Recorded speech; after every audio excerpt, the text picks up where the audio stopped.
We got a tinkling music too. We're gonna have to find us some intro music or something.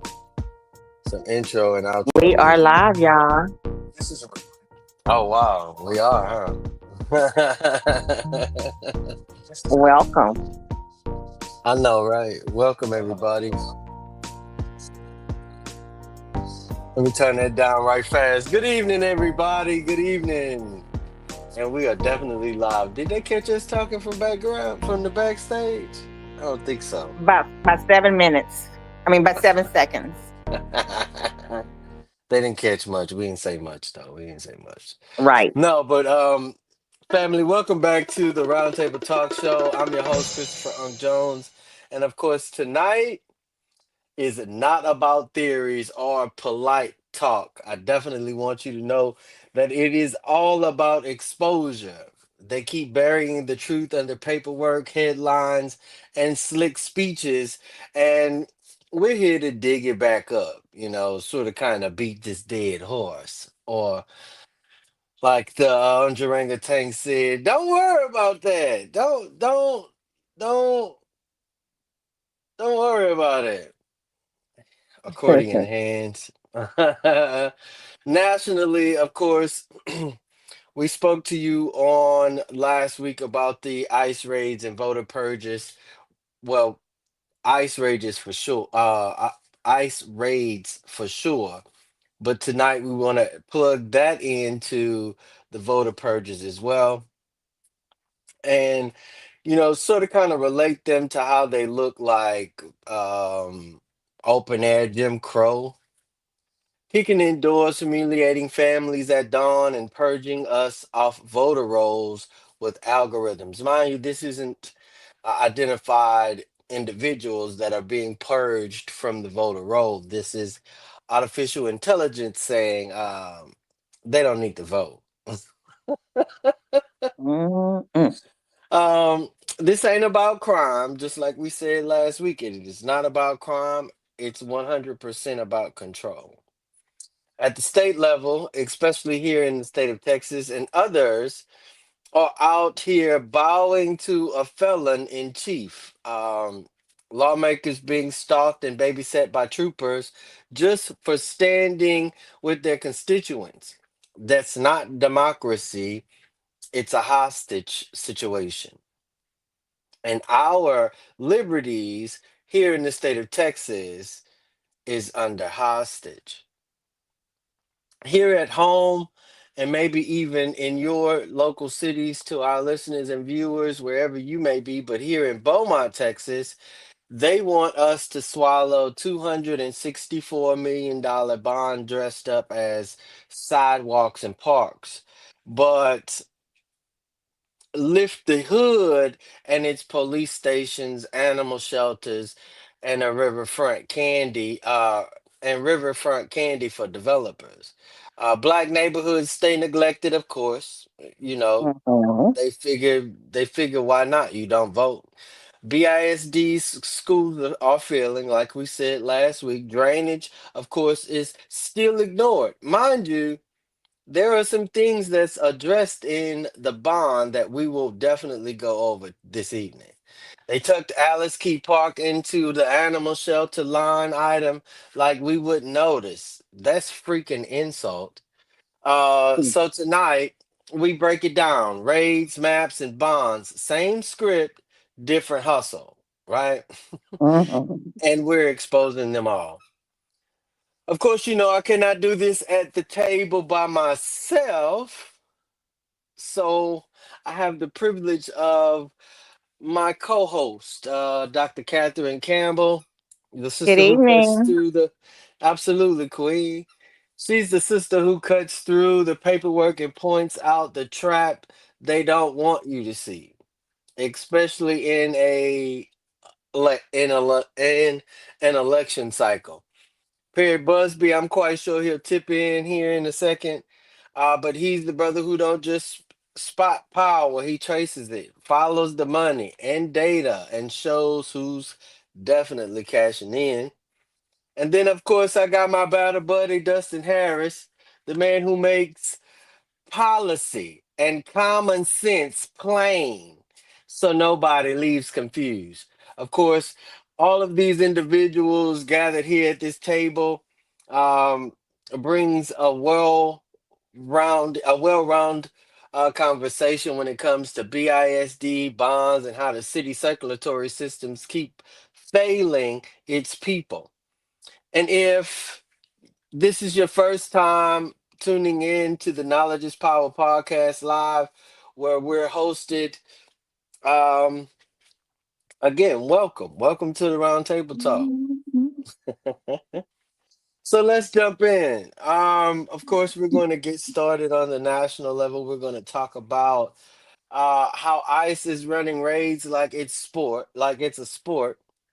Um, dawn raids, workplaces, schools, pulling working people out from their kids, humiliating them even on their job so the whole block watches.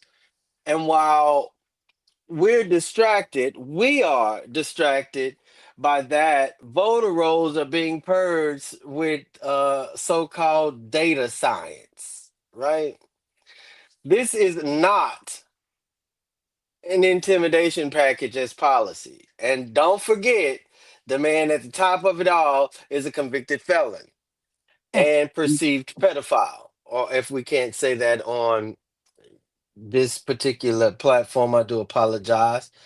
Or even maybe even a polylob, because that's what he is. He's a known predator. So, or an affiliated predator, or an associated predator, or assumed predator. He's one of them.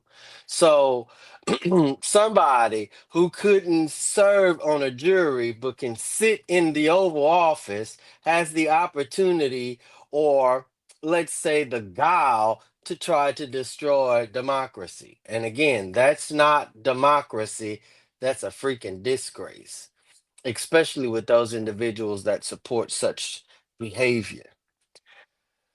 Oh man, so this brings us to our particular one of my favorite new segments of the show, which is called Power Shots. And so this is where my co-host gets the opportunity to flex a little bit and bring some different dialogue to the table. Of course, it's definitely engaged in around the entire plot of this particular subject. But Dr. Campbell, Hey, are you ready for your shot? r- I stay ready. All right, Dr. Campbell.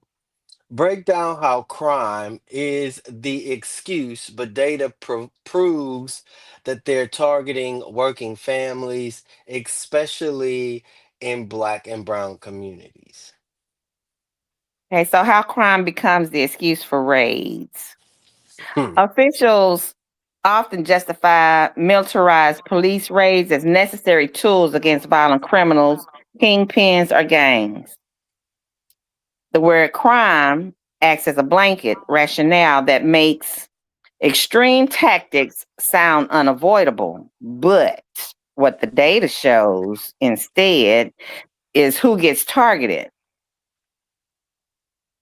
62% of SWAT deployments were for drug searches. Only 7% were for hostage barricade or active shooter situations, right? hmm, hmm. The key point is these raids mostly hit homes of people suspected of low-level drug offenses, not violent criminals. The setting is most raids take place in private residences, often at night, where families, including children and elders, are present, Right, which makes it really dangerous. It happens in working class families and minority neighborhoods that are disproportionately targeted. So right. the outcome is weapons or major drug stashes are rarely found. Innocent people are injured or killed. Children, bystanders, and even the wrong address. Huh. Hmm. And the danger turns out to be largely manufactured. Correct. The pattern is the narrative, the raves are are for hardened criminals. The reality, raids overwhelmingly fall on ordinary working class households, often for nonviolent, low level offenses. And the impact is communities live under uh, occupation style policing while officials continue to justify it with Mm-hmm. the Mm-hmm. rhetoric of fighting crime. Mm-hmm. Mm-hmm. And if So you, here's a sharp quote, that you can just kind of relate that to. They yeah, say these raids are to stop hardened criminals, but the data shows that they mostly storm the homes of working people, not kingpins. right. And like, I don't know if you all have been paying attention to the badges of those that are participating in the raids. Of course, you can't see their faces and they're not really showing you identification, but the Department of Treasury Mm, have their officers out. The of course, state troopers, some states have their troopers participating. Um, there is county sheriffs that are participating again with their faces covered as well as local city police that are participating. But get this, y'all, there is currently a hiring of militia-minded individuals to become ICE agents. mm-hmm, These individuals have no civil training in that space, none whatsoever. And some of those that do, they were kicked out of the military with a dishonorable discharge and or possibly removed from their service as an officer. So now you have potential white supremacists that are mm-hmm. masked and Those are ICE agents. deputized as ICE agents for the federal government. Mm, Perry, you mm. ready for your shot? Straight, no chasing. All right. Connect the dots for us, if you will.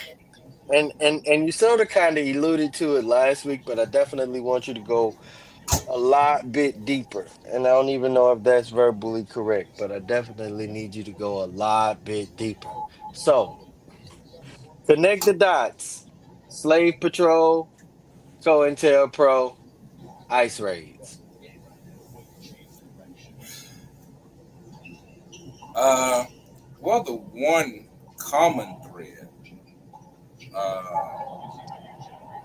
that whether we want to accept it or not, uh, but in all of these cases, the one common thread between enslavement, which brought on slave patrols, COINTELPRO, and what we see now is an upholding of racial hierarchy. I mean, that's the one common thread through all of them. I mean, whether it became so nuanced as Lee Atwater tried to say in the '70s that you couldn't say nigger nigger, and so you had to say busing, and so you had to say welfare, you had to say all of these coded whistles. Well, now the whistles Hmm. are no longer needed. Uh, but not only is it that uh, declaration to uphold this supposed ordained white hierarchy, uh, their means have never changed. Uh, they are adamant about this white hierarchy to the point that they will uphold it through illegal means or violent means. You know, when right after slavery. I mean, we have to understand that the economic hierarchy that was so funny was that when when when slavery brought on this angered white class who were losing to this free labor, their means of getting by was that white establishment made them the so-called managers of plantations, Mm-hmm. the overseers of plantation.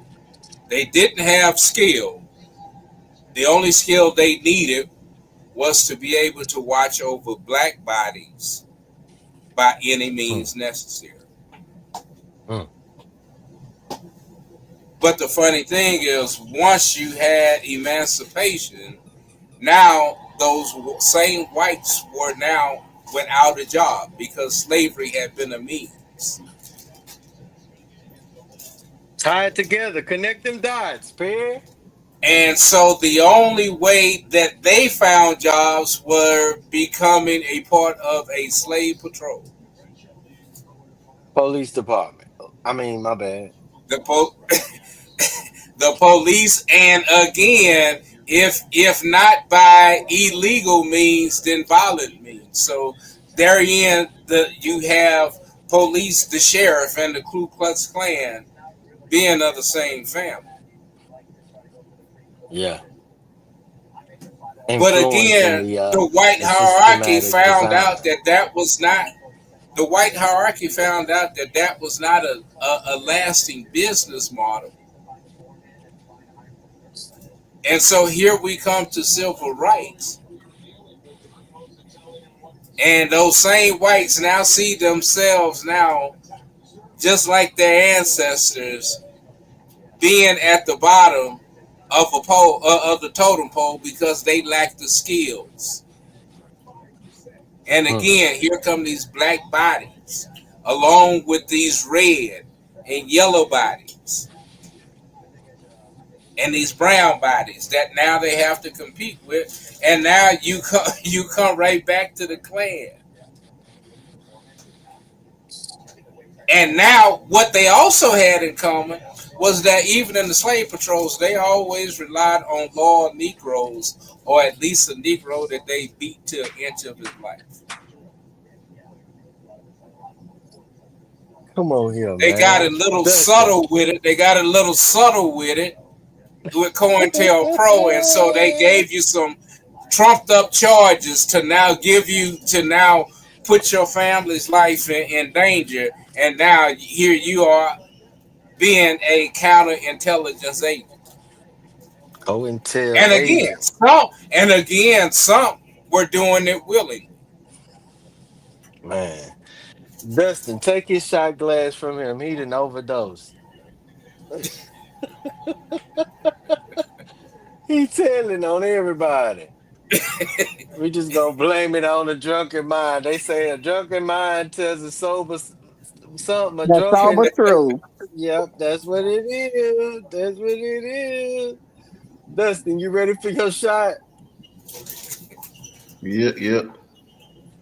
That's a bet, brother. So, if you could, for me and the round table, show us how voter purges are engineered ahead of time to erase black and brown votes. Go Cool. deep, So bro. This vote, is a vote, this is a triple shot, by the way. voter purging, or however they feel like saying it at the moment, refers to removal of voter registration from official rolls, process known as voter list maintenance.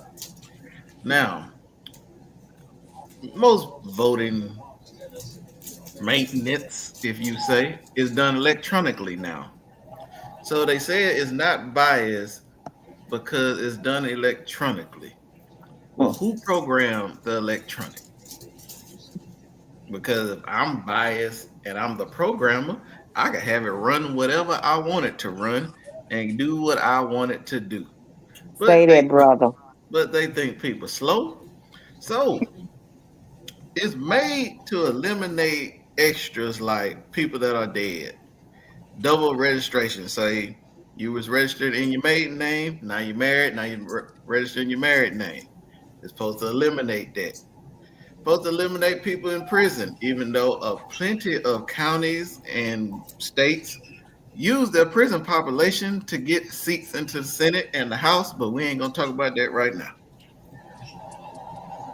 But what this voting purge does is it takes advantage because when it's time to vote, everybody like, okay, yeah, I got my voter registration up here on the shelf. It came in months ago.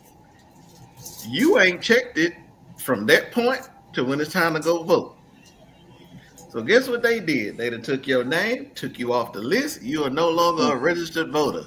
Did anybody inform you you wasn't a registered voter no more? Nope. Absolutely not. But them nice older Right. folks that's sitting at that table will let you know in a heartbeat. I'm sorry, sweetie, or you are not registered to vote. And you trying to figure out why, and then come to But you find can out vote you have been a member of provisional. the purge.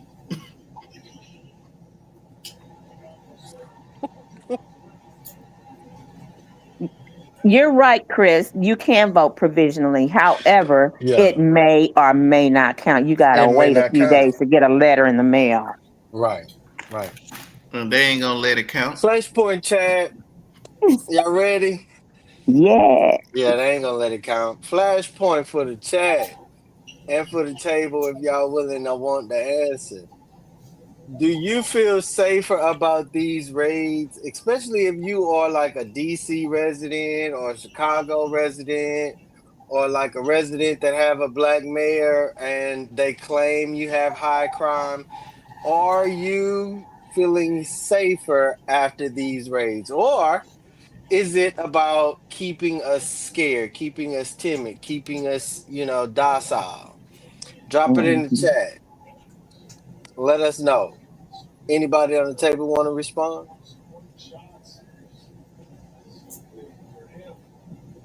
Dustin, you gonna respond? Miss Yeah, Cat? I wish we No, had she a ain't gonna mayor. respond to this one. I Okay, wish go we ahead, had a Dustin. mayor like Baltimore or Chicago, cause the spine that's on them gentlemen.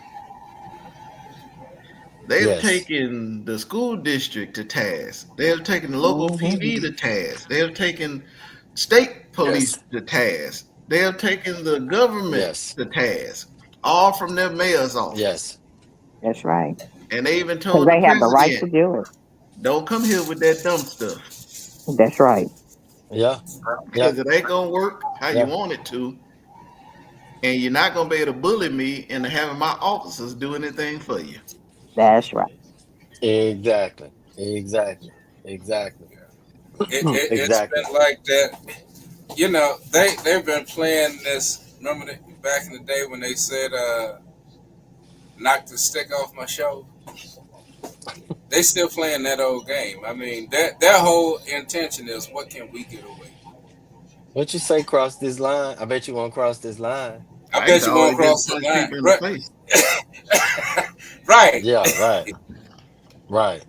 But that is the political performance that I mean that it literally boils down to. Mm-hmm. Mm-hmm. And that's And what and I as you say, definitely want Dustin, us to they've realize. stood up to it. Right. Yeah, yeah, that's what we definitely want, our listeners and viewers to realize. Don't fall for the okie doke, because they playing it like a mug. I promise. Yeah. Our section for this particular segment, Know Your Rights. Of course, just like we said last week, ICE needs a judicial warrant. You have the right to remain silent, and you have the right to see the paperwork. Let me see your paperwork. Let me see your paperwork, Mr. Mass Marauder, trying to maraud me out my stuff. Mhm. Um, the roundtable question for this particular segment, I wanted to run it and sort of kind of like probe the voodoo doll, if you will. If the felon in chief's government is slapping us down with raids and purges, do we resist inside their system, outside it, or both? What's your solution? Dr. Campbell, you have the floor. So I'm gonna break it down carefully. Please Okay. do. When the government uses crime as an excuse to justify raids and purges, it puts regular people in a position where resistance feels necessary. The dilemma is whether to fight inside the system or outside the system, Hmm. right? Okay, so there's pros and cons for both, all right? Right. Inside the system, the pros are legitimacy, harder for the authorities to dismiss, sustainability, builds long-term protections, Hmm. coalition building can unite broader groups, including moderates. The Hmm. cons are slow and frustrating. The system may be stacked against reform, and officials can stall or water down demand. Outside the system, the pros are immediate visibility and pressure, builds solidarity and community power, and forces those in power to respond. The cons are it can be painted as criminal or extremist, risk of repression or escalation, and harder to sustain without legal or political footholds. So, the Hmm. ideal solution in practice, effective resistance usually blends is a blend of both approaches, right? Right. You can Right. organize inside with lawsuits, watchdog groups, public records, elections, and policy pushers. You can mobilize outside with protests, strikes, mutual aid, and community defense. Hmm. You can build alternatives, local networks of support that reduce the dependence on abusive institutions. That way, you pressure the system from within while proving your community can Right. survive and stand Right. strong without it. So, I yeah, totally agree. I you to- have to have a blend of both. I totally agree. It has to be both. It has to be both. Perry, you have the floor.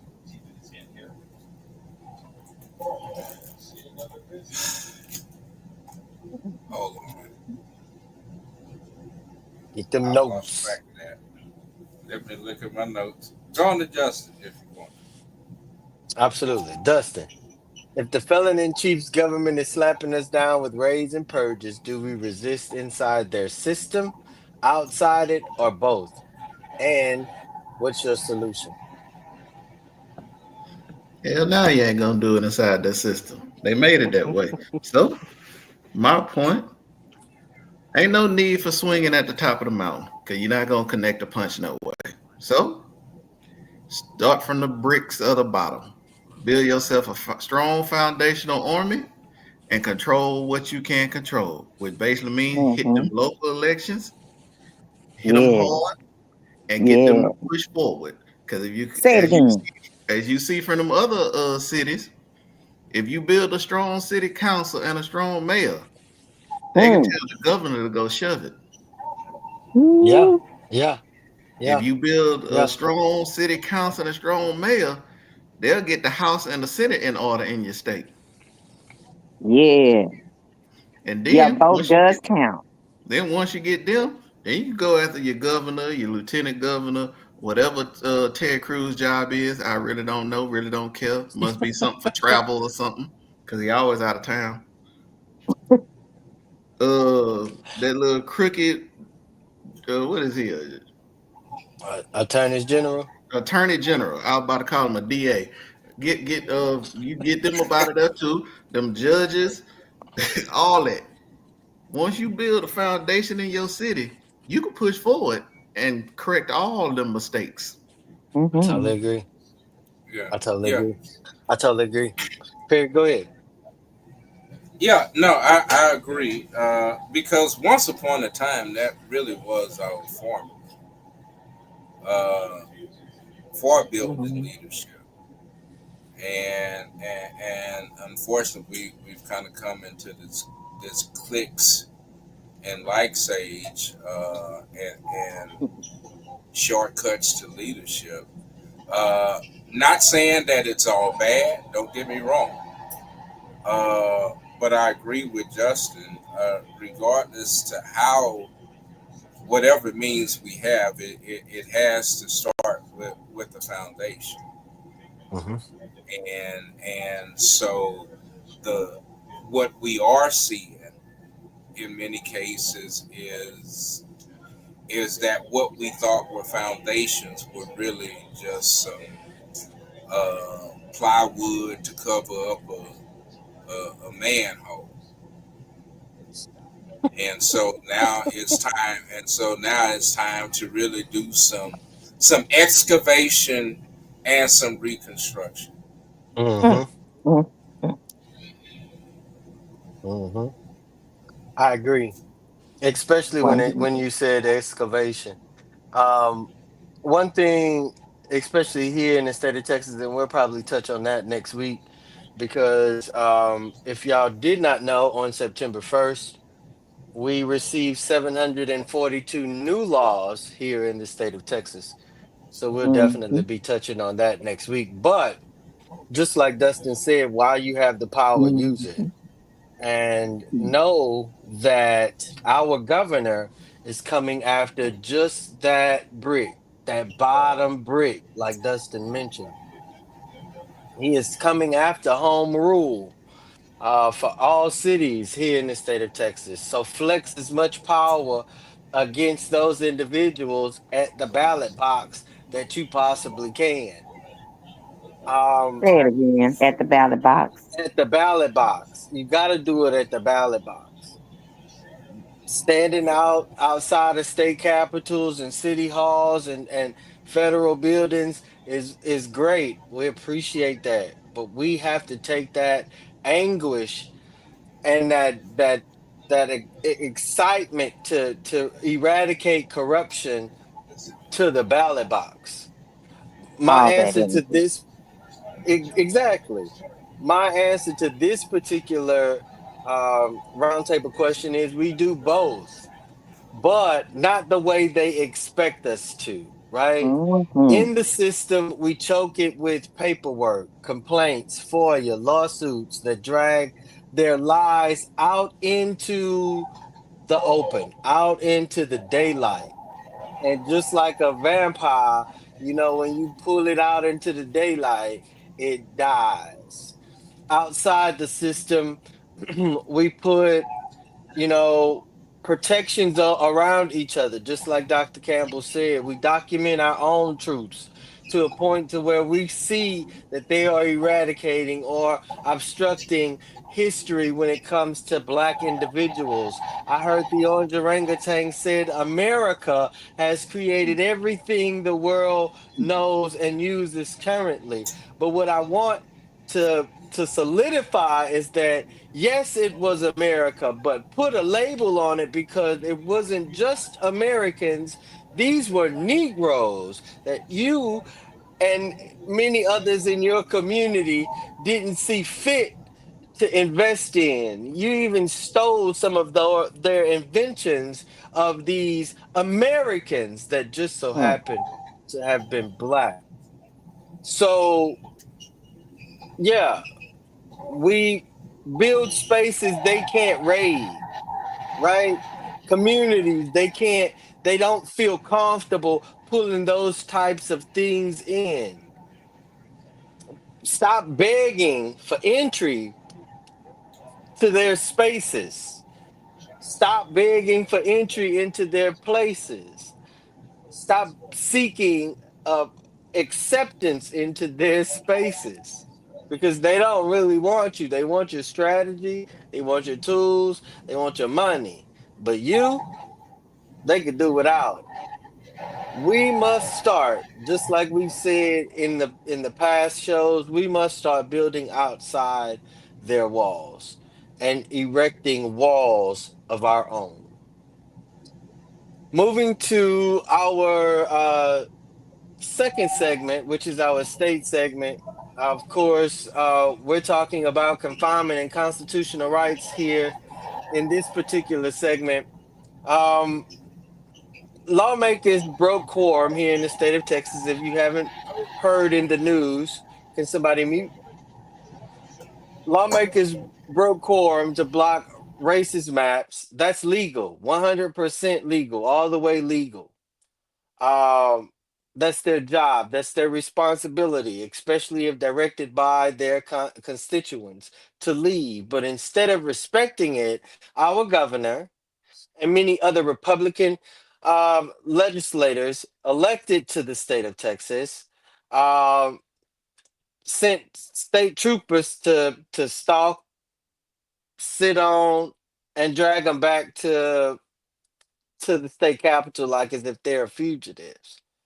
Some even sign agreements to be babysat by troopers. Of course, you know, we discussed that last week, just for them to force quorum and pass legislation. And I use the word legislation loosely because there are several different lawsuits that are happening against the state of Texas and the measures that they are pushing. But the fight isn't just in lawsuits alone. It's going to take you and I at the ballot box. um, so I want you to know that what Texas is doing and many other states are trying to copy is not governing. That's hostage taking. That's removing you not only from your electable space districts to have your own representatives, but it's also taking you as a hostage in your home. And Mm-hmm. guess what? Guess what the payoff is? Maps that strip representation from communities who voted in good faith. It doesn't matter what color you were. It doesn't matter that don't matter. No, you don't have enough money to say this is where I want my district lines to be. Meanwhile, unions are in chaos. Police, firefighters, and EMS are all fighting for scraps here in the state of Texas. Corruption eating the system, and the leaders at the steakhouse. I'm we yeah, let's call it the steakhouse. Leaders at the state house kneeling to a corrupt president instead of protecting their own citizens. Make that make sense, y'all. I mean, like, I know y'all are confused AF, but that's what's happening here in the state of Texas and many other red represented states. Your governor, your elected representatives are kowtowing to a felon, putting us in jeopardy by I want to be king. So that brings us to the section of our shots, our power shots. Dustin, you ready for your shot? Indeed. Break down in numbers how these maps erase whole communities, if you could. All right. Gerrymandering maps dilute the community's political power. So, since it's football season kicking off soon, let me make it real simple for y'all. Let's say it was the Cowboys versus the Texans. No matter what's going on the field, be offense, defense, special teams, it's going to be 11 versus 11. And that's what you would call foul. But that's not what they want to happen. So when you start gerrymandering a little bit, how does 9 versus 11 feel to you? Mm. Start feeling a little, okay, Hmm. cool. Try 11 versus 5. Start feeling a little bit unfair. Okay. Yeah, So what the current Texas maps are is actually they want to play a game 11-1. that's what they're doing. And everybody that isn't staunch Republican, you part of the one. Hmm. Cause they done boxed everybody in to these little sections to where it's map full of red, a little spot of blue there, a little spot of blue there, a spot little of blue spot here, of blue yeah. here. Basically, like put a little paint on your fingertips and went like that. That's about all that is. But that's the gerrymandering game for you in simple terms. I'll take it. I'll take it, especially like like you say, the little sprinkle of water on your hand, and that's about all you get in the sea of red. And I do want us to understand and realize that although we live in a red state, allegedly the orange orangutan is going after high crime areas. Beaumont, you are a high crime area. Houston, you are a high crime area. Dallas, you are a high crime area. Fort Worth, you are a high crime area. San Antonio, you are a high crime area. And mind this, they say we are high crime areas, but we majority vote blue. Make that make sense. Dr. Campbell, you ready for your shot? I stay ready to keep from having to get ready, baby. Explain how Texas is violating its own constitution, forcing quorum with intimidation. Go So you want to? deep, deep, deep. Oh, okay. I Mm-hmm. was, I was Mm-hmm. just about to ask, did you want it all of it or just a little bit? I want it all. Live. Okay. Then here's a point by point breakdown showing how recent actions of Texas leadership using intimidation to force a legislative quorum contradict the state's own constitutional and legal framework. Yes. Quorum is clear and historic. I'm sorry, quorum law is clear and historic. Mm-hmm. Article 3, Section 10 of the Texas Constitution mandates that a quorum requires 2/3 of the members in either legislative chamber. Anything less allows the legislature to either adjourn or compel attendance, but not legislate without a quorum. Mm-hmm. That comes from Wikipedia. The Texas Supreme Court confirmed that minority fleeing to deny quorum is a legal protected tactic. Yeah. And the court upheld the Constitution in 2021. The court upheld the Constitution enables quorum breaking by a minority faction of the legislature. Right. That comes from the TexasLegalGuide.com. Mm-hmm. Intimidation tactics go beyond constitutionality allowed means. Despite the constitutional protections around quorum breaking, Texas leadership has responded with coercive measures that stretch and arguably violate its own laws. Arrest warrants and law enforcement intrusion.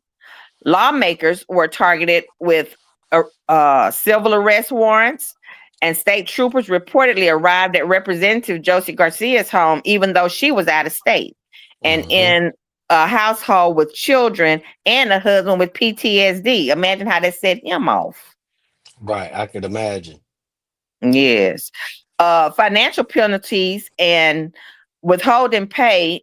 Absent lawmakers face $500 per day in fines, partial budget cuts, and pay is only available through in-person pickup at the Capitol. Really?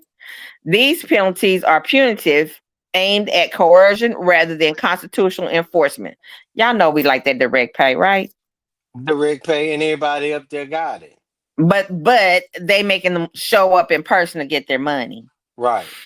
Okay, then seat vacating lawsuits. Attorney General Ken Paxton has filed lawsuits to vacate the legislative seats of absent Democrats, claiming abandonment of duty despite President affirming quorum breaking is constitutionally protected. So, and the third one is legitimate legislative tools versus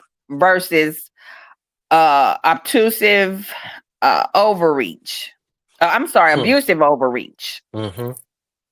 According Mm-hmm. to the Constitution and judicial president, the legislatures the legislatures permitted actions when quorum fails are limited. Compel attendance or adjourn, but not penalize. Mm-hmm. Actions like arrest warrants, financial sanctions, and seat removal put heavy pressure on dissenting lawmakers and represent political intimidation, not constitutionally sanctioned enforcement. Right. So they're out of line with that. All the Okay. way out of line. Yeah. So the bottom line is Texas is openly undermining its own constitution by constitutionally protected political tactic by Texas is openly undermining its own constitution by responding to a constitutionally protected political tactic with intimidation, financial coercion, and legal overreach, all aimed at forcing compliance rather than honoring the rule of law. Yeah. Yeah. Yeah, You broke that down like I like all the way to. to the nit grit. Pierre, you ready for your shot? Hell yeah. All right. I need you to finesse these lawmakers who came back and like let our people know how um how they defended us by leaving and or sold us out by coming back. I need you to go deeper than you did last week. I need you to hit that thing like pow. No, I'm talking about. No, I'll say this. Uh, my father, who most know as a pastor, was also a teacher. Uh, my father, whenever I wouldn't get something, he would always quote the Apostle Paul. And he would always say, "I would not have you ignorant of such things." Mm, mm. Um, and he would follow that one up, I guess, with by saying, "The enemy of our best is not our worst or the failure. The enemy of our best is just doing good enough." Mm-hmm. And Mhm. and Mm-hmm. I've always said that not having a viable Republican Party would always would lead to a deterioration of the Democratic Party, because it doesn't take much for people to choose against something that they don't want, or something that isn't Mm-hmm. even within their realm. And so, I know a lot of the state legislators, and they are good people. But good people like doing good things. Okay. And good things will sometimes stop us from doing the right thing. Because the right thing comes at a cost. Mhm. Ask Right, Medgar right. Evers. Ask Medgar Evers. Ask Dr. King. Ask Dr. King's children. Ask Medgar Evers' children. Ask Malcolm's children what doing right will cost. Mm. And so, I don't want to be so critical, but I think what we saw was a stand. And then when the talk became about California, it became a whew, Lord, thank you. I didn't have to go too much further, because and that's what you get with opportunities. Mm-hmm. Because we got to remember, we're dealing with politicians. And in the game of politics, there are opportunities. And you just have to know how far opportunities gonna go with you. Yeah. And so the thing that got me was, and I know they will argue their cause, but you can't deny that when the talk shifted to California, it took a whole lot of heat out of their sail, and they began to shift their tune, which leads me Really to good. believe that they really didn't have a plan to In the begin with. first You place. took Yeah. that you took that one step to break the quorum, and nobody knew what the next step What the was. fuck? Yeah. Yeah. Yeah. So yeah, Ah. yeah, yeah, yeah. You sold us out because you wanted to do a good thing, and y'all got pub, you got everything else, but as soon as they started hitting you with "ooh, we're gonna arrest you," then and again, I'm not advocating that you need to get arrested, but hell, I done been arrested several times. So I mean, I don't know. I'm not saying that that's a good thing. I don't look at it as a badge of honor, but I'm just saying if that's the one thing that scares you is some handcuffs, then I got to reevaluate what I'm looking at as leadership. Yeah. And who I'm Come electing. on now. Hmm. Yes, indeed. And that's just, I mean, Yes, and indeed. that's just God honest truth. You good people, but I need some leaders, as Justin said. I need some Westmores. I grew up in a time when I don't know if y'all remember, in Dallas County, there was a Dallas County commissioner by the name of John Wiley Price that talked hell to the governor, to anybody from a county commissioner seat. Yeah. Had white folk in Dallas County afraid, but he looked after South Dallas. He looked after South Oakland. Yep. Miss Tina House said facts, period. Doing the right thing definitely comes with a cost. You definitely said a mouthful, she said. Thanks, Miss Tina, for watching. Our flashpoint for the viewers and listeners, of course, respond to this in the chat. If lawmakers can be if lawmakers can be stalked and forced into chambers, what chance do we have as regular people? Do your state, drop your state and what you're seeing, drop the state that you live in and the types of things that you're seeing within your legislation. Go ahead, put that in the chat. Anybody want to respond to this particular flashpoint? I'll just say that if they can stop the lawmakers, imagine us. Our only safety is in standing together, louder and unafraid. Our just good enough is not good enough. We cannot do just enough to get by. We have to do our best, our absolute best. Yeah, I totally agree. I say I do totally like agree. the few members did. Make them uncomfortable to do their job. Cause them couple of them Yes. they sure took them sheriff deputies or whoever they was straight to this gay club and they did not want to be there no more.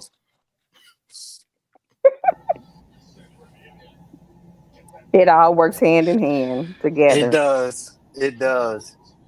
Know your rights is the section we're on now.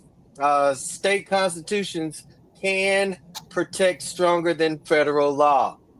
File petitions and court challenges to force a record. Again, to force a record. Get it in the record. Get it in the record. Roundtable question for this particular segment is: if states bend the knee to a corrupt president, where do we turn for protection, and who do we stop? Who do we stop protecting in our own communities? Dr. Campbell, you have the floor. That is a profound and dangerous moment you're describing. It is. It really is. Just I didn't mean to saying. laugh, but it is. Yeah. Because when state governments submit to corruption at the top, the question becomes who truly protects us Mm, and who are we mistakenly protecting at our own expense. mm-hmm. Uh, so where do we turn for real protection? Each other, Right. community networks, mutual aid, solidarity movements, independent institutions, such as local press, watchdog groups, civil rights organizations, faith groups. You know, they, they can hold the space for accountability when the government bends, right? Mm-hmm. And then the courts when possible, even under corruptive executives. Parts of the judiciary sometimes remain resistant and can be pressured by public exposure. Who do we stop protecting? Officials and elites who weaponize fear, Correct. police and agency enforcing corruption instead of community safety. If their Correct. loyalty is to power over people, they should lose their unquestioned protection and difference. And Facts. community figures who excuse abuse for proximity to power, protecting them only reinforces the harm. Mm-hmm. Why? Why? Because continuing to protect those who harm us out of habit, fear, or misplaced loyalty only strengthens the very system that puts us at risk. By withdrawing protection, silence, trust, or cover for them, we direct that energy towards protecting each other. I totally agree. So, Miss Tina. I'm sorry, go ahead, Queen. so, in a nutshell, when the state bows to corruption, our protection is each other. We stop shielding those who shield our oppressors. I agree. Hmm. Miss Tina said um that she lives in Texas. Need she say any more? So she's in the same fight that we are in. And she said she totally agreed. Now more than ever, is the time for us to stand together. United we stand, divided we will fall. Um, Hmm. Perry Busby, you have the floor. I have a question. If if you're Uh-huh. gold, if you are gold, and no one ever recognized you as being gold, are you any less gold? Oh, oh, Food for Before thought. you answer that do question, you before you know? answer that Do you question, know Do you you know go? who you are? before before you Yeah. answer that question, before you answer that question, if you don't know you gold and somebody came and told you you was gold, are you really gold? Say that again if you don't know what. Mm. If you don't know that you're gold and someone comes and tells you that you're gold, are you truly gold? No. Oh. Wait a minute. I'm whatever I say I am. Oh, Thank wait. you. Thank you. Thank you. And so Oh, you say, wait. Yeah. who do we turn to? If we don't know Yeah. how to turn to ourselves in times of crisis and know who we truly are, All then right. we are doomed. Mhm. Mm-hmm. Already. I Doomed mean, already. I mean, how many times does the enemy have to show you he's the enemy Right. Right. before you He done shot believe you that once he's the before. enemy? It how long does Mm. I mean, it how long does it take for someone to for a freeloader to come in your house before you put them out? Man. I mean, and we've come to a point where we are accepting freeloaders. Listen. I love that movie. What about Bob? I believe it was with a Bill Murray. Bob. Mhm. and he couldn't get rid of Bob.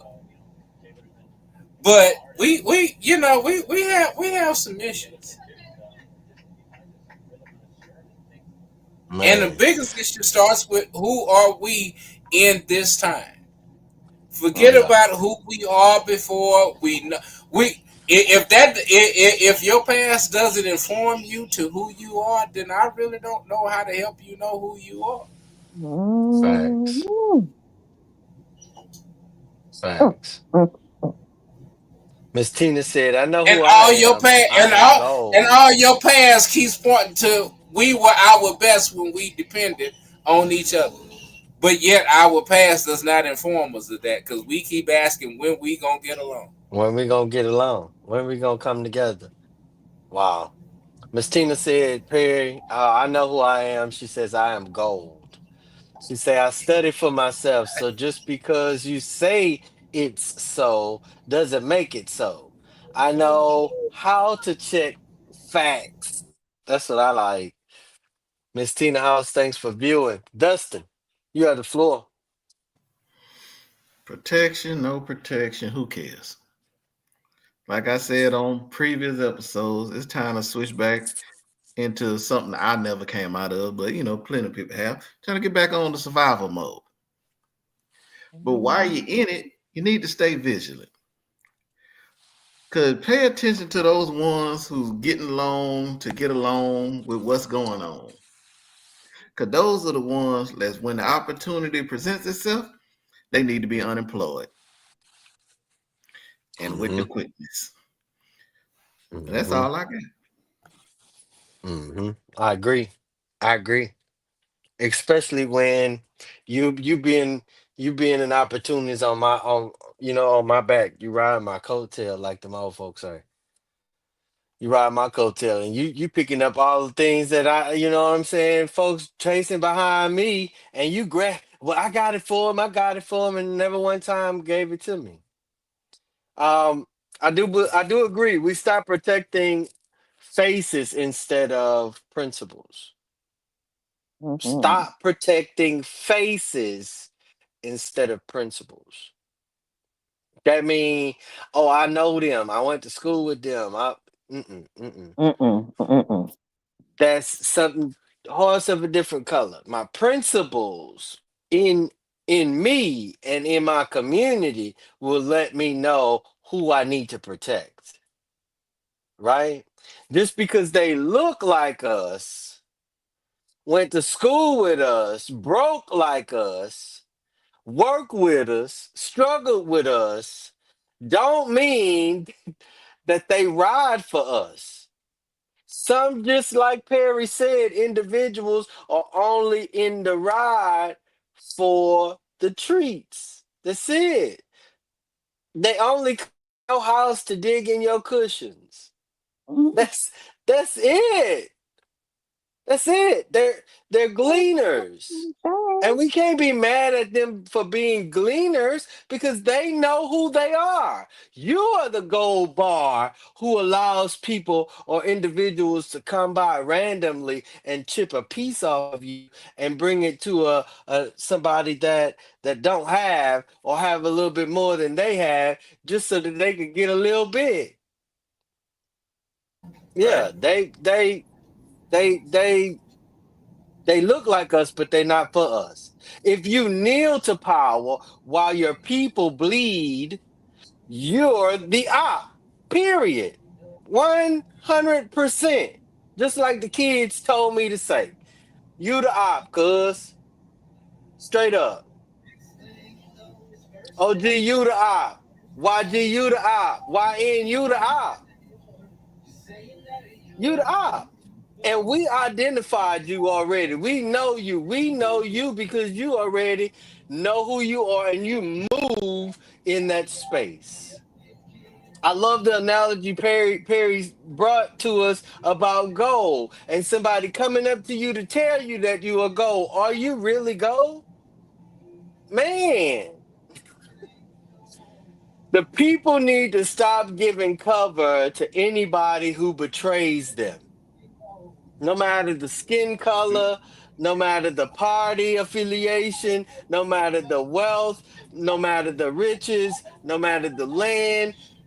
Stop allowing protection to those individuals that betray you, because those are the same individuals who are pushing legislation, um, sitting quietly, idly, while the predator in chief, while the felon in chief, while he and his friends and cronies dig through all your data and information.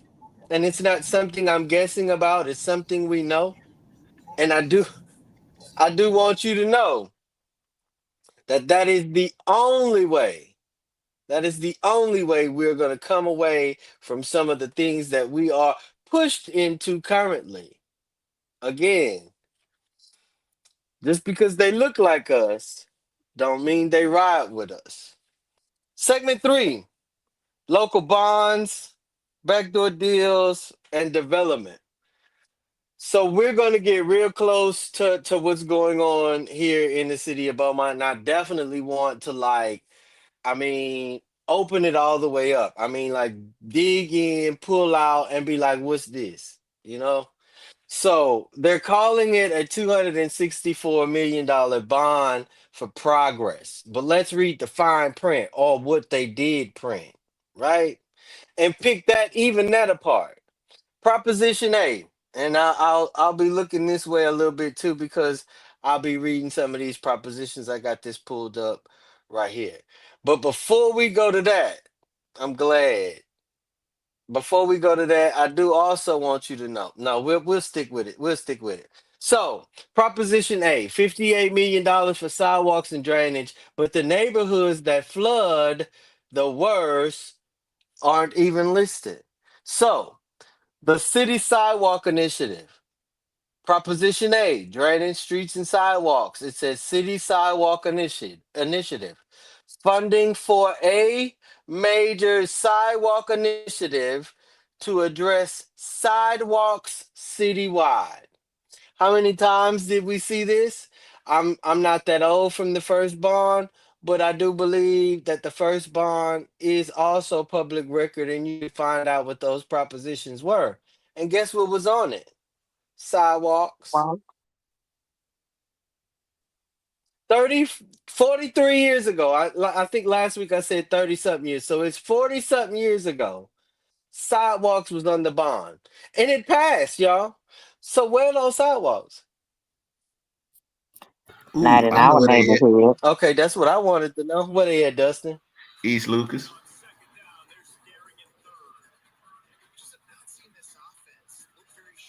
Just follow Lucas, go under that underpass, and go on towards them neighborhoods where them houses nobody live in.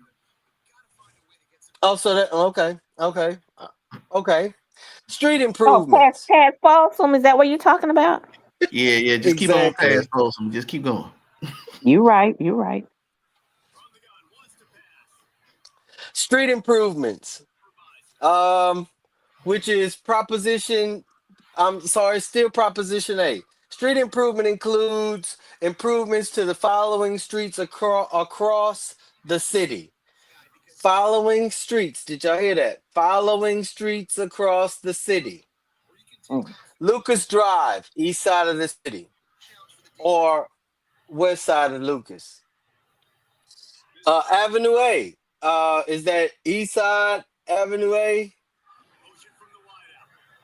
or is Just, that south just do the side whole Avenue street. A? Do the whole street.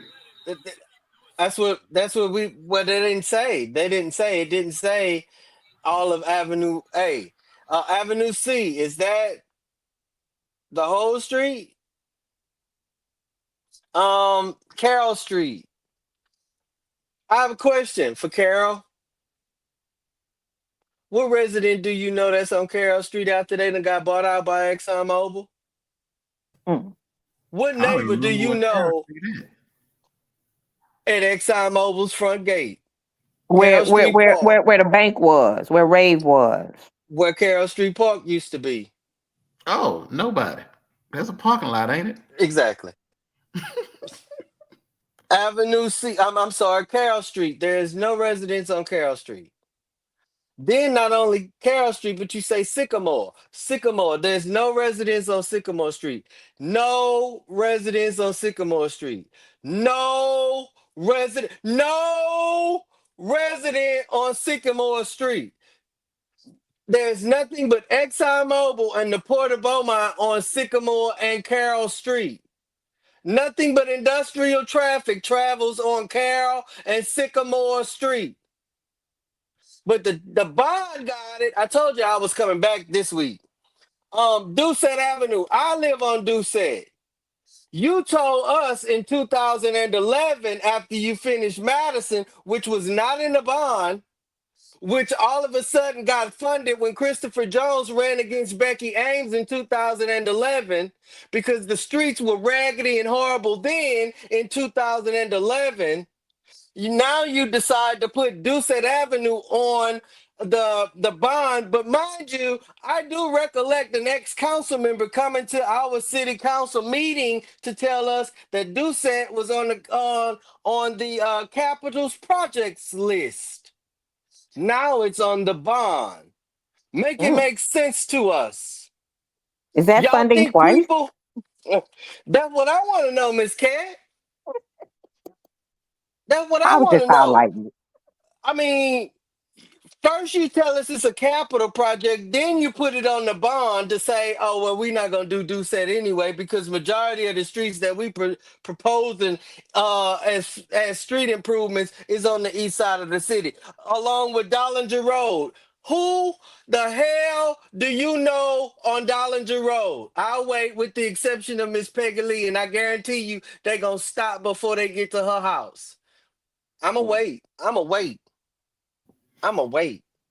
I'm just trying to figure out Cottonwood. the last time I was on Sycamore.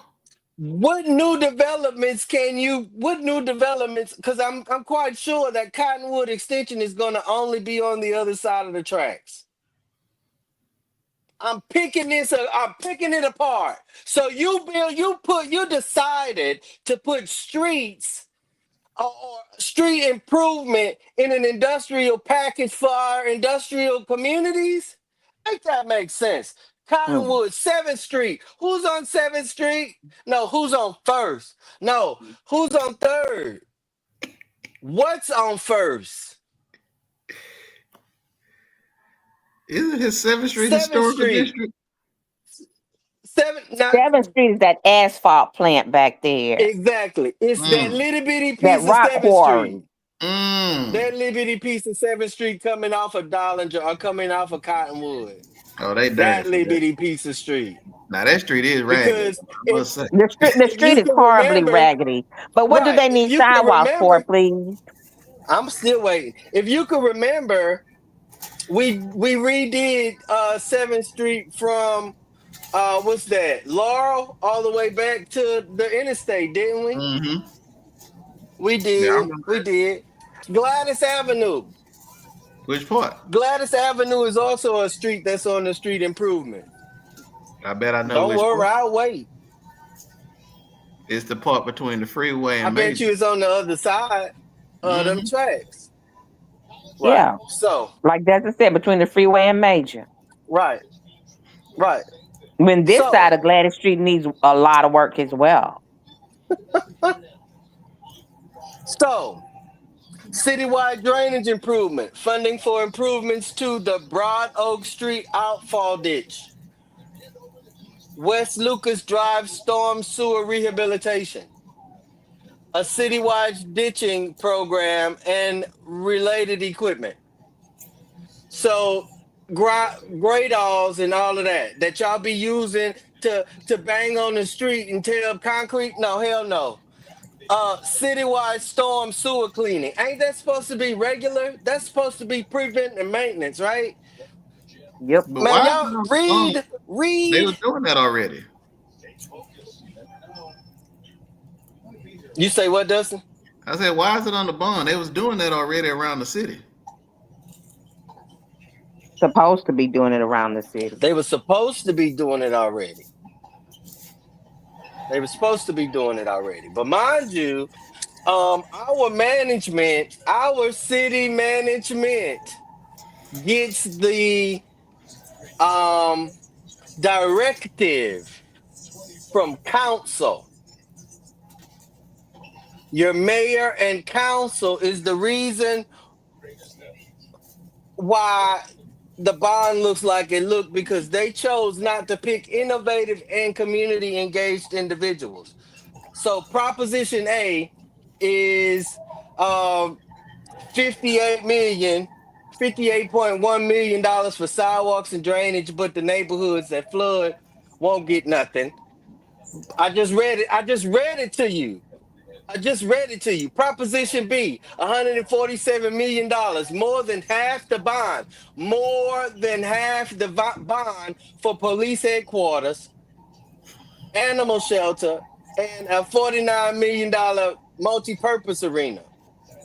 Police are still understaffed. The fire union is still in shambles, and the firefighters is understaffed. EMS is in shambles when they bridge as they bridge with fight with the firefighters. And EMS is understaffed, not even secure. Um, and we got dead animals turning into fur in the street, but that's the priority. This is what's in Proposition B. $147.3 million. Animal Care Service and Adoption Center. Replace the current undersized and outdated animal care center with a new modern facility. Mm. Fire station number 4. Replace fire station number 4, built in 1954, with a new modern rapid emergency response facility. I know you looking up where fire station number 4 is, Dustin. I could tell. That's in Old Town. Police headquarters in operation. New police headquarters and facility improvement. Let's stop right there for a second. And Perry said it last week. He was like, "Well, what about the jail? We don't house criminals. We don't house prisoners. The city of Beaumont outsources its detainment process other than cuffs to Jefferson County. So you could kiss ass when it comes to a jail facility. Now, 69, if you you can go. had any right, if you had any facility improvements. Now get this, y'all. This where it's tricky at, because it says new police headquarters and facility improvements. So if you got a new police headquarters, what facilities are we improving? Okay, don't worry, I'll wait. Then they say citywide assessment and renovations of existing facilities across the city. So that's police headquarters and facility improvements. And then there is facility improvement for citywide assessment and renovations. So you gonna hit me twice? Man, y'all make this make sense. Make this make sense. Then they stick this multi-purpose sports and community facility in this particular bond package, when there's one for bond package for parks and recreations. So the multi-purpose sports and community center is the creation of a state-of-the-art sports facility and community multi-purpose center designed to host a variety of sporting events, tournaments, and community classes. Oh, and training. Training who? Training what? Mm. Multi-purpose facility at Alice Keep. Multi-purpose facility at Alice Keep Park. It don't tell you nothing about the design, none of that. But I do know it's $11 million But what that's they gonna going to knock Alice down and Keep put it Park. in Alice? Plus, well, that's the thing. Are you gonna use the green space that you have available, or are you well? See, because again, all it says is multi-purpose facility at Alice Keep. Mind you, like I said, it's earmarked for $11 million according to this bond, but Nathan Hawkins and some other community engaged individuals, including myself, was able to reach out to our state because we saw that, especially under Becky Ames' tenure as mayor and Robin Mouton's tenure as mayor, a facility, a much needed facility in a majority minority community or majority minority neighborhood was not going to happen. So we reached out to Christian Manuel and he secured $2 million for South Park, specifically $2 million. Mm. Then they put that on the bond. Y'all hear On that? the bone. On funding it twice. Public safety and technology improvements. And if the questions we're asking in this particular session is not right, then somebody that knows right, and I'm not talking about who y'all just gave a better yet, yeah, since y'all paid them $98,000 today, y'all might as well tell them to come on and give us a lesson on this all this bond stuff because we got deep questions, and we also have questions as to can we move and readjust these propositions, put them where they supposed to be. Again, public safety and technology improvements, including cameras that tie into the real time crime center. So we're paying to be surveilled.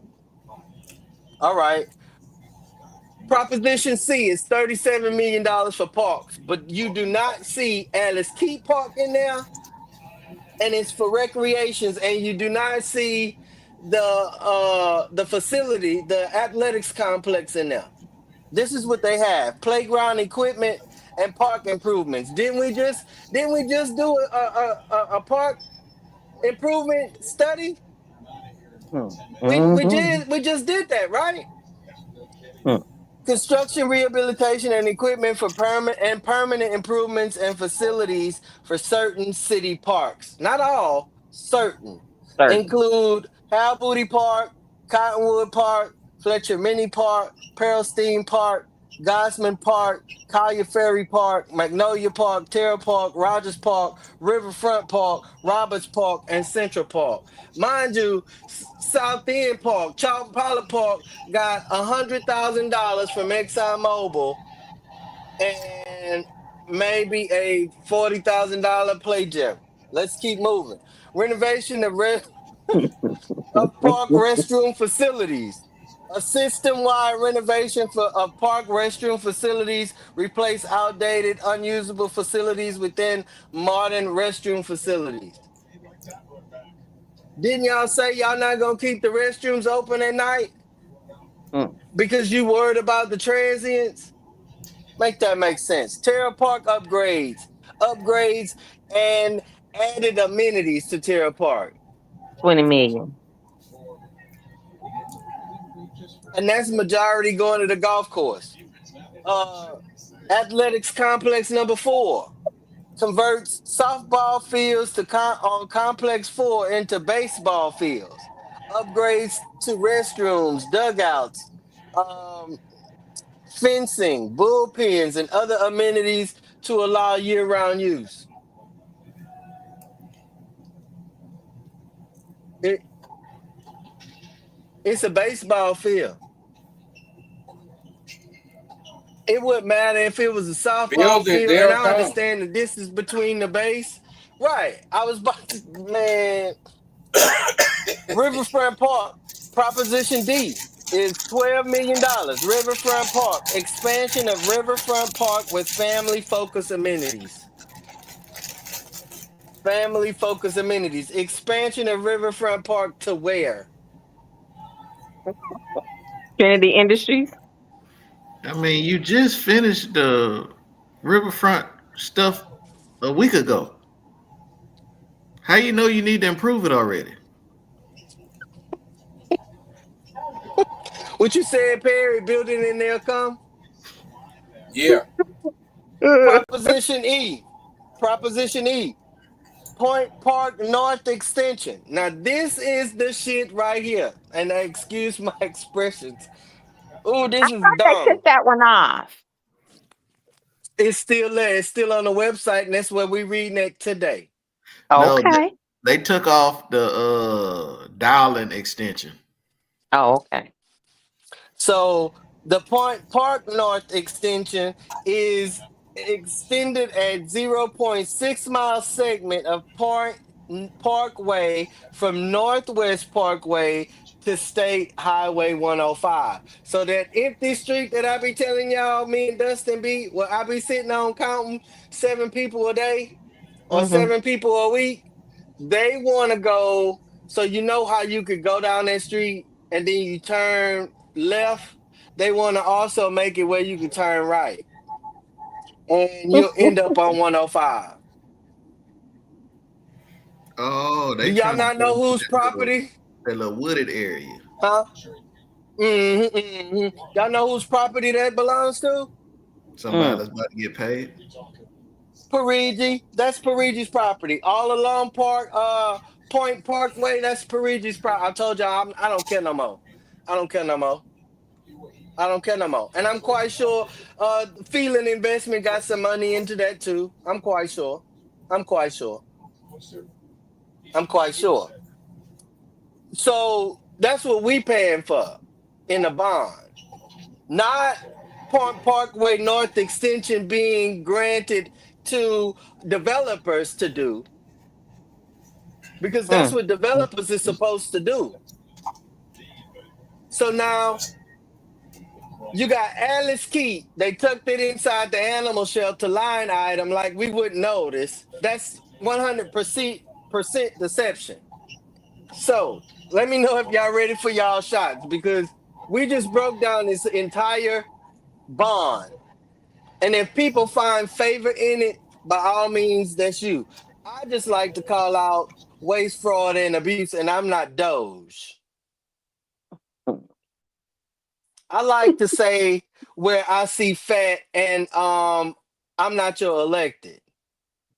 And for Mr. Corey Crenshaw, just because you threw out there that they spent $98,000 today on bringing the same people back to discuss whatever the case may be on this bond. What is it? Um, Council consider a resolution allowing the city manager to enter in an agreement with Gap Strategies for bond election services. Mr. Crenshaw, you are council, sir. You, AJ, LaDonna, Mike Williams, uh, Curio. Joey, Chris Durio, Roy West. Hello, sir. You are council. So the moment you throw that out there as if we have an incompetent city manager, it goes back to tell the people that council recommends the city manager to do. And if y'all don't give the man a daggum direction and outline of what it is that your expectations are, these is what you get. Just what your ass asked for and just what you voted for on council. So, Mr. Crenshaw, don't play in our face. Don't play in our face, because we didn't saw you once before. Now I'm gonna start reading pedigrees And then try to blame it on the city manager. and try to blame it on the city manager as if you didn't vote for it. Make it make sense. Don't play in our face, man. Perry, you Come ready for your shot? on, he done showed up. Come on, he done showed up at the Zydeco. Not He mine. might even He was he at. might even He was drink at. he He might was even at. drink he might even drink a Mickey with you. So I don't know. He So was at Wayne Toops. That ain't Zydeco. If you ain't at Bojack, you ain't at no Zydeco. You was over there where with Wayne Toops jamming that Cajun music, and that's fine. But again, Mr. Crenshaw, don't play in our face on social media. Don't play in our face, because we're going to call you out, you and everybody else. Just like I said, it says council. Perry, you ready for your shot? yes, sir. You're going to show again this week how vague bond language is just a blank check. Go ahead. especially for insiders. Like I ain't gonna No, call their name because I'm on the no, road to no, call no, names no. tonight. I'm just saying. You laid out a whole lot of highlights, but not a whole lot of specifics. And the one thing about this bond, I guarantee you. Well, first of all, they've estimated everything.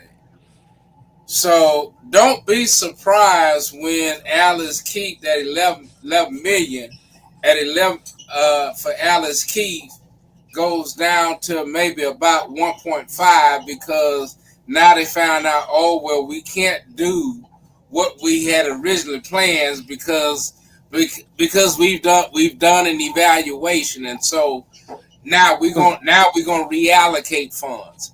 Start there is no specifics in terms of what projects start first. We all Mm-hmm. know especially as cost is rising. Right. So the project with the priority is always going to get the most funds. And Hello. although they're not telling you that the police station and even the animal shelter is above Negroes and wetbacks, or niggas and wetbacks, or however you want to put that, they're gonna look out He for their said it. I own, because didn't. that's who they're trying to get at your expense. So Absolutely. if a word like nigga or wetback offends you, then you mean the treatment is okay? Because I'm Because they offended by treatment. the treatment, not by the word. Right. Right. Dr. Campbell, you ready for your shot? Ready. Expose how Alice Key Park was hidden under the shelter. Okay. So here's how funding for Alice Keith Park's multipurpose center is subtly woven into Beaumont's broader bond proposal, making it easy to miss unless you dig into the details. Mm-hmm. Hidden in plain sight, Alice Keith Park in the bond proposal is, okay, we're going to start where it is. It's Proposition B. It facilitates and facilities and public safety within the hefty 147.3 million allocated under Proposition B lies the Mm-hmm. Alice Keith Park Multipurpose Center, earmarked for 11.2 million, like Perry just said, of that Mm-hmm. total. Bundled without spotlight, the park's project is grouped alongside more headline grabbing items like a new police station at 60.9 million, a Mm-hmm. multi-purpose sports center and community facility at 49.5 million, and Mm-hmm. upgrades to fire and animal care infrastructure. Because it's embedded within this larger facilities category, Alice Keith Park doesn't stand out on its own. Mm-hmm. Don't miss that, child. Mm-hmm. Why this matters? Voter awareness drops off. When voters see a general facilities and public safety label and a large price tag, they assume funds are limited to public safety and civic buildings, not a neighborhood park. It's easier to slip through. Embedding a community-centered project inside a big omnibus package means fewer objections and less Mm-hmm. opportunity to debate on its own individual merits. At least we get something, huh? That's Mm. the general consensus. Right. Then you have strategic overload. Voters may feel compelled to vote yes on this entire proposition, especially if they support some parts like the police or fire services, without realizing they're also funding the 11.2 million park project. So, yeah, that's it. I like the way you pulled that apart, like pork, maybe Yeah, but even maybe even chicken titty. I like that. yeah, you know, it's more like at least we get something. But no, you need to know, like Perry said, you need to know where that money is going Yeah. specifically, and the bigger projects are going to take place first, and they're going to need require more because everything is going up, and Hmm. Alice Keith will get nothing, Right. not even And nothing, and only and one all of that percent of that money that 11.2 million. right. And I was just about to say all that money that's earmarked to go there in the bond will be rediverted. And Alice Key Hmm. Park is still sitting there with the earmark $2 million that came from the state. And the only reason they can't touch it is because it's earmarked specifically for Alice Key Park. So if they do something with the 2 million and the bond don't pass, never mind. Never mind. You ain't gonna Dustin, have your you ready family for your reunion at shot? the Alice Keeper. That part. Dustin, you ready for your shot? Indeed. All right. So like last week we talked about, you know what I'm saying, you gave us a an example as to how like these things work. So I'm gonna need you to dig in a little bit more, break down, and we're gonna use like we did last week, the real number, the 264 million. Actually, the original price, all of it turns into question mark million. Plus, you got to put a plus sign on the back. Once Mm. interest piles on, and I just said interest. Go ahead, take your shot, Des.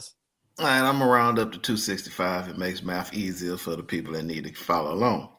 According to Yes, all my math teachers except my algebra one teacher, I was outstanding at math. So you can check me if you want. The math is gonna be there.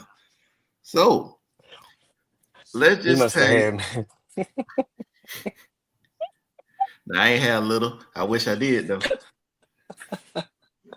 Oh man, I had Duncan. No, it wasn't Duncan. I forgot what that little lady name in the corner by the stairs. But black anyway, lady. white lady. She was. I think Miss she was Touche. pregnant my freshman year. Mm, hmm. Let's see. Let's take the 265. Let's try to figure it out. Okay. Let's take, you say this may balloon to, let's say, 400 million. All right, so take the 400 million, subtract that by the original 265. That'll give you $135 million, supposedly in interest. But this is supposed to be a 30-year loan. So they say, I don't know. That's a rumor. So take that 135 interest divided by that 30 years, that'll give you about 4.5 million a year that taxpayers are supposed to pay to for this, this detail. All right, so to get the percentage, take that 4.5 million, divide it by the original 265 million, and then once you get that, multiply by 100%. That way you can get your percentage for your interest. That'll be 1.698. But I don't know what Beaumont credit report look like, but I got dang doubt they're gonna get a 1.698. So Mm, that means that 400% is wishful thinking. It's more like mhm. 500 to 600 million, maybe even more than that. That's Yeah, if it's a fixed rate. Because if it's an yeah, escalating rate, or it's a balloon one, good luck. It's gonna be like that little city by the border that ain't nobody live in, and they putting it up for sale. yeah, yeah. Flashpoint to the chat. Listeners and viewers, how many times has Beaumont promised bond money that never reached the black community or black neighborhoods? And last week, Dr. Campbell responded and she alluded to a few black communities. I wonder if she's going to respond this week. But in the chat, how many times have Beaumont promised bond money, excuse me, that never reached black communities? Anybody on the table want to respond? I'll punch it. There's Wow. there's no clear documented tally showing exactly how many times Beaumont has promised the bond money that never reached Mm-hmm. black neighborhoods. However, historical records and reporting reveal a troubling pattern of unfulfilled commitments and Mm-hmm. systemic neglect, particularly in public housing, infrastructure, and disaster recovery that have repeatedly left Ooh. Black communities behind. Ooh. I'm gonna break that down. I mean, I could break that down, but for time's sake, I'm not. Ooh. I'll just give a little hint on what she meant. Especially what she said about storms. Raise your hand if you still see people in the city of Beaumont with blue roofs or tarps on their Hello? roof or damaged roofs from Mm. Ike.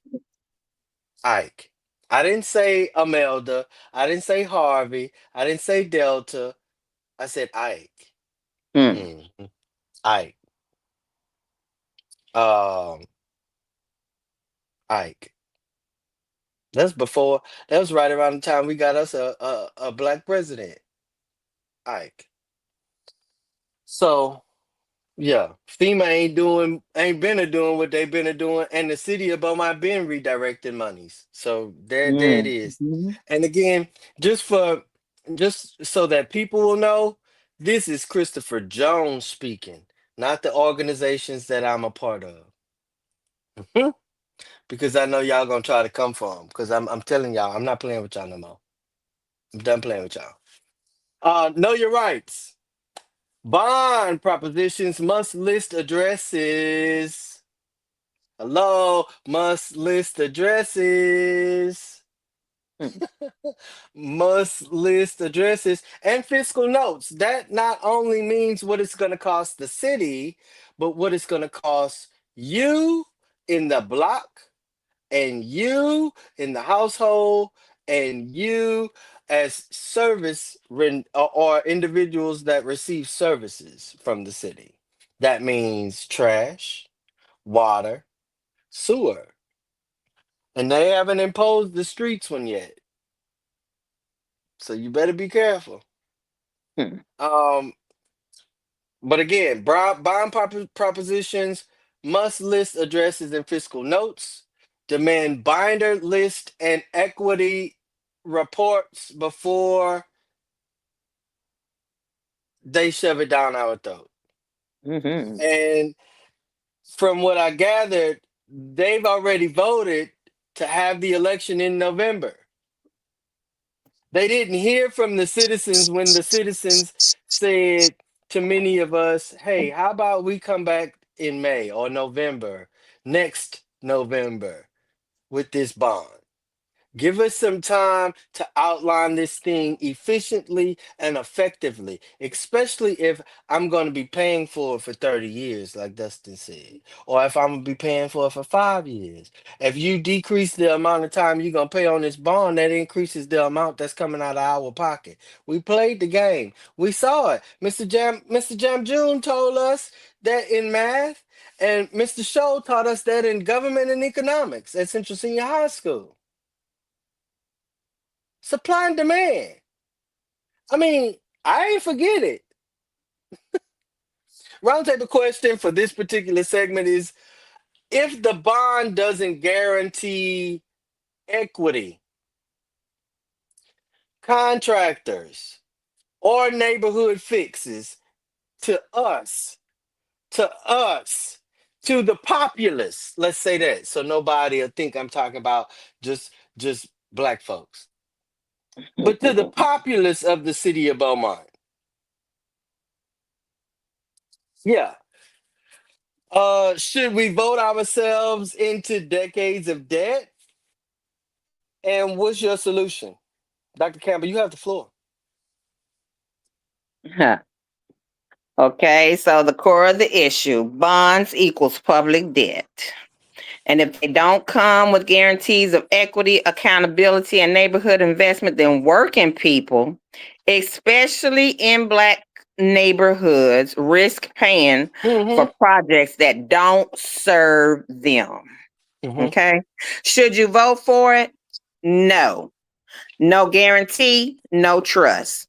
If the bond measure doesn't require equitable distribution or local contractor inclusion, then approving it is essential. Approving it is essentially writing a blank check.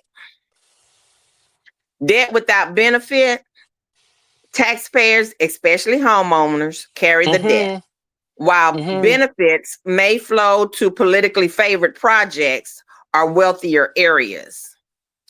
And history shows broken promises. In Beaumont, Black neighborhoods have repeatedly been overlooked in bond spending and infrastructure commitments.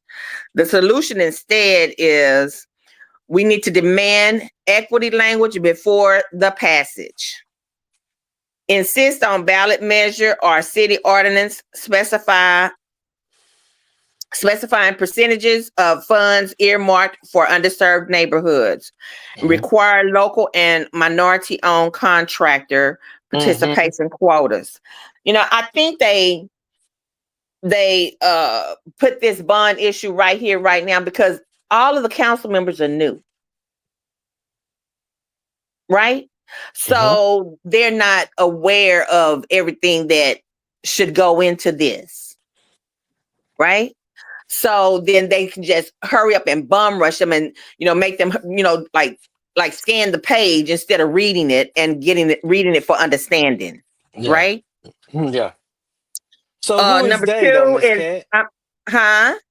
Who is they wants the council to pass this ASAP, the new council to well, pass this ASAP? Because when you say they want council, the they that I see is the shadow government wants council. and The that's who I'm individuals that's talking gonna about. receive, the individuals that's gonna receive kickbacks want Benefits from council. it. Exactly. Go ahead, Queen. I apologize. Go ahead. That's quite all right. That's quite all right. Okay, and then there's independent oversight. You have a push for a citizen oversight board with members from impacted neighborhood to track every dollar. That's what's necessary, right? And then again, a part of what's necessary is alternative pathways. We need to use federal and state infrastructure grants, which often have equity requirements baked in already. Expand public-private partnerships with enforceable community benefit agreements. Target can do some stuff around here, right? We can leverage community land trust or direct neighborhood investment funds so money can't be siphoned off. And the short takeaway is if a bond can't guarantee equity, it's not investment. It's just debt we'll carry while others cash in. Once again, like Dustin says all the time, modern day slavery. Absolutely. Absolutely. Miss Tina, just so we could jump in right fast, Miss Tina in the comments said, full disclosure, dot, dot, dot. I have not taken the time to read the bond in its entirety. I'm so glad that I tuned in tonight. Thank you again, Miss Tina House, for tuning in. And I'm sure, being that we gave as much information, insightful information about the bond as we possibly did tonight, I'm sure you'll be able to go into your community and giving wise counsel. Perry, you have the floor. Not currently living in Beaumont. I've listened to this conversation for the past several months, and I definitely understand the need to invest in one's future. I don't think anyone is against Beaumont having a future, but what does that future look like? And when Beaumont's future excludes deliberately parts of Beaumont that have a long legacy of sustaining Beaumont, it just not ring clear. Regardless to who that is. And in listening to this, there definitely could have been, as I said, we're in this different age of governing.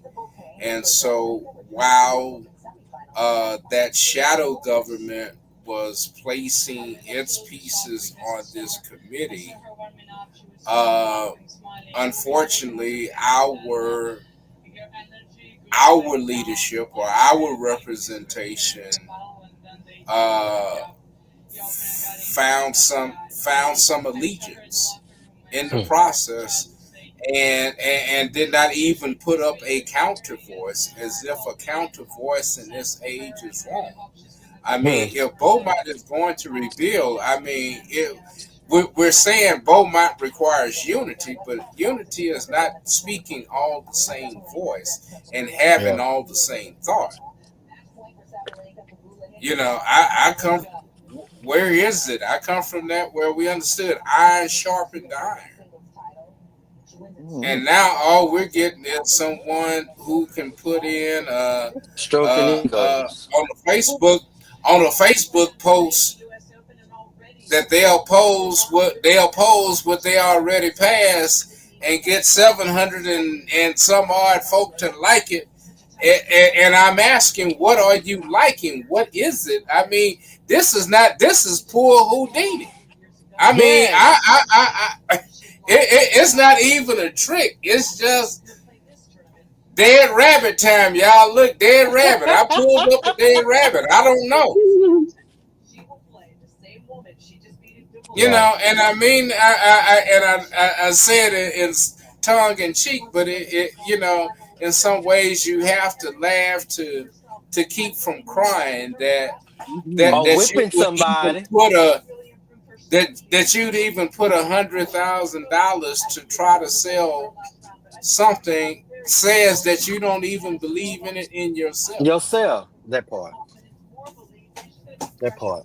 Dustin, you have the floor. Simple answer is no. Hell no. Don't vote for none of it. Every one of the propositions, no. Just shoot them all Exactly. down. Vote for not now one of them. Then what they gonna do? They're gonna bring it Go back back to later the drawing and board. explain it more. That's fine, cool. Keep playing this game. You wanna Yep. put stuff out there, not fully explain it. I don't care if you finna pay $98,000 for some jabroni from some other city to explain this. You could have gave me the $98,000. I'd have explained it a lot easier, and you still wouldn't have got nobody to vote for it. Facts. Do what y'all about god dog on putting this lipstick on this pig and trying to call it a motto. It ain't gonna happen.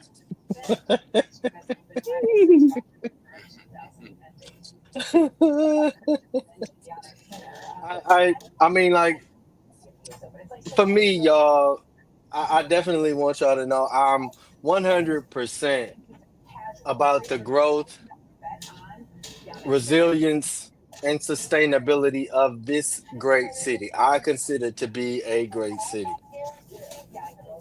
Although I am also aware that along with the shadow government you're elected, uh, is the reason that we are being stuffed with bond in this particular session. And not only are we being stuffed with it, but they want us to eat it as if we are the baby birds, still in the nest, waiting for them to come by and drop whatever in our mouths. And I will have to say to many of our listeners and viewers who are residents of the city of Beaumont, go to the poll and vote in this bond election. And your vote should be no on Proposition A, no on Proposition B, no on Proposition D, E, F, G, until they come back with things that says you and us on it. If it don't say we, them, they, us, ours, it's not for us. If it does not show where minority owned companies qualified, minority owned companies, black, brown, female owned companies are at the top of the list to receive, and I'm not talking about 10%. I'm talking about majority of this bond. Mhm. If those individuals are not the recipients, then vote no. And from the looks of it, BrightStar is not a minority owned company. I'm sorry. No offense to BrightStar. But I see backdoor deals a little differently than most other people. I'm sorry, Neil B. Construction, you are not the recipient of building this athletics complex or the center at Alice Key. I'm sorry. You do not get that opportunity. And any other construction companies that sit behind closed doors with our elected officials as opportunists as well, you do not get a piece of this pie. No more blank No. checks. No more blank checks. If you can't tell us the address, if you can't tell us the block, if you can't tell us the entire city streets, I'm not talking about, and I live on Doucette, and I appreciate the fact that y'all even considered to put it in a bond, but at the same time, it was an item that was on the capital improvements list. What happened to that? What happened to the capital improvements or the monies that were going into the capital improvement projects, right?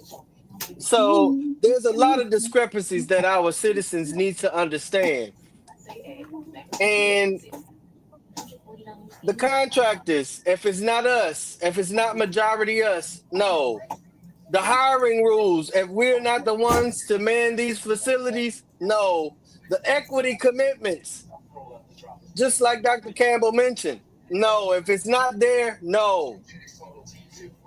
Don't make us debt slaves for another generation or three while insiders eat and we starve. You want a yes? Then guarantee the people the neighborhoods, guarantee the schools, guarantee the drainage, guarantee the water so it won't be funky. Water not supposed to have no smell. Guarantee the sewage so that whenever I go into a restaurant, I don't have to worry about smelling fecal. I don't have to worry about smelling sewage as I'm trying to eat a $40 meal. So that should let you know that I'm not going to any just bippity boopity restaurant. If I'm paying $40, I'm expected to sit down, enjoy my meal, and not have to gag over the scent of sewage every other time the fan blow. Make that make sense. These individuals invested in coming to our city, and you give them shit shambles for infrastructure, and then you have them to build a sidewalk. Man, get out of here. And then you're gonna tell us, oh well, we're gonna put sidewalks everywhere. Stop playing in our face, man. Stop playing in our face. Until then, this bond is a hustle, 100% hustle. Them that's on the backside or on the inside or the slide side, they are the ones that's going to be the recipients of it, while the city of Beaumont continues to rape you out of your pocket, out of your wealth, and out of the savings that you have, at least for your child to try to go to school. Dr. Campbell, you have the floor to give us something to close us out for the week. When the powers that be hides its plans in fear, force, or fine print, our strength is in uncovering the truth, standing together, and refusing to fund our own neglect. Get the facts. Get the facts. Period. You have the floor. Give us something for the rest of the week. Um, I'm gonna go back to a scripture in Psalms. I know it's in the 119th chapter, so don't hold me to the verse. But it says, "In all your getting, get understanding." You know, and I say that in regards to this bond issue. I say that in regards to just these blessings in your life. In all you're getting, get understanding. And what I love about that scripture is that God does not put a limit on what we can get. He puts a requirement that we understand it. And if we're going to move forward, we got to understand these times that we in, understand these relationships that propel us and those that keep us bound. But we need understanding and we need clarity in this time. Absolutely. Dustin, give us something for the week. Well, it's that time again. Word of the week. We're gonna hit them with a little two-word phrase people like throwing out there on this internet. Oh, a two-piece. I don't know why, but they do. So today we're gonna go over relationship goals. I don't know why y'all like looking at the internet, fantasizing over these millionaires' lifestyle when you're 100 there and sometime a penny there. You looking at all these rich people talking about, oh, that's relationship goal. Y'all don't even realize that some of their relationships started out as one of them being a pedophile. But that's your relationship goal. Your relationship goal involve two people who have multiple kids by multiple people, and they just happen to find each other and have more kids. But that's y'all relationship goal, huh? Some of y'all halfway there. Y'all don't even need that goal. Y'all already crossed that finish line. But that's neither here nor there. What is your sacrifice? Y'all like to bring up an example to explain y'all relationship goals. Like, oh, well, I don't want to be like my grandma and grandpa. You know, they used to put up with so much and just stayed together with nothing. Shut up. You wasn't there. You ain't old enough. You putting up with a dude sitting on your couch or a chick sitting in your kitchen can't cook, a dude sitting in your couch ain't got no job. You putting up with that. So what's the difference between grandpa or grandma having two different families on the other side of the house? Stay out that business. But let's focus on your relationships. You sitting on the internet. Now that man or woman come in from work, you got an attitude because you done seen somebody else's life go on. Get yourself together first. Like they said about the foundation. Start with you. Work on you. Get yourself together. Then, you try to work on something else. Let your goals be reasonable. Something you can reach. That millionaire lifestyle, unless you hit that Powerball, go on, let that go and move on. And have a good night. What you say? Real relationship goals.